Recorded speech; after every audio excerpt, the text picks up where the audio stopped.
যুবকদের বিরুদ্ধে যুদ্ধ ঘোষণা করেছে সরকার। নির্বাচন এলেই বিভিন্ন দপ্তরের শূন্য পদের ঘোষণা দেয়, নতুন পদ সৃষ্টির ঘোষণা দেয়, ইন্টারভিউ নেয়, কিন্তু নির্বাচন শেষ হয়ে গেলে সমস্ত ইন্টারভিউ বাতিল করে দেয়। সমস্ত নিয়োগ প্রক্রিয়া বন্ধ করে দিয়ে বেকারদের বিরুদ্ধে যুদ্ধ ঘোষণা করে আউটসোর্সিংয়ের মাধ্যমে খুব কম মজুরিতে সেখানে কাজে লাগানো হচ্ছে। রেগার কাজ নেই, গত পূজার পর থেকে রেগার মজুরি নেই। শহরে যে টুয়েব প্রকল্প রয়েছে সেই প্রকল্প বন্ধ হয়ে আছে। এই পরিস্থিতির মধ্যে দাঁড়িয়ে আগামী যে পঞ্চায়েত নির্বাচন, এই পঞ্চায়েত নির্বাচনকে প্রহসনে পরিণত করবার জন্য ইতিমধ্যে ভয়, ভীতি, হুমকি দেওয়া শুরু হয়ে গেছে।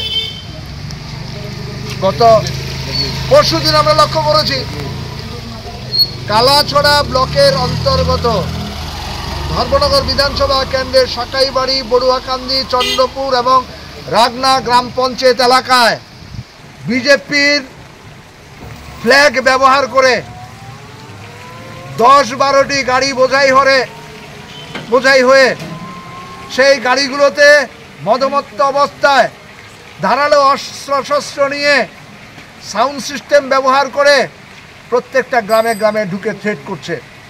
পঞ্চায়েত নির্বাচনে সিপিআইএমের হয়ে, কংগ্রেসের হয়ে, বিজেপি বিরোধী কোনো প্রার্থীরা প্রতিদ্বন্দ্বিতা করবার যেন স্বপ্ন না দেখে। এই স্বপ্ন দেখলে তারা স্বপ্ন চুরমান করে দেবেন। ভয় দেখাচ্ছেন, বাড়ি বাড়ি গিয়ে তারা হুমকি দিচ্ছেন।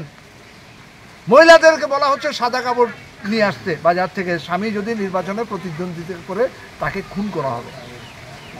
এই পরিস্থিতির মধ্যে দাঁড়িয়ে তিনটি পৃথক মামলা ধর্মনগর থানায় দায়ের করা হয়েছে বিএমএস নেতা সুব্রত রুদ্রপালের বিরুদ্ধে এবং অন্যান্য আরো কয়েকজনের বিরুদ্ধে। মহিলারা লিখিত অভিযোগ করেছেন, কিন্তু এখন পর্যন্ত কোনো আসামি গ্রেপ্তার নেই।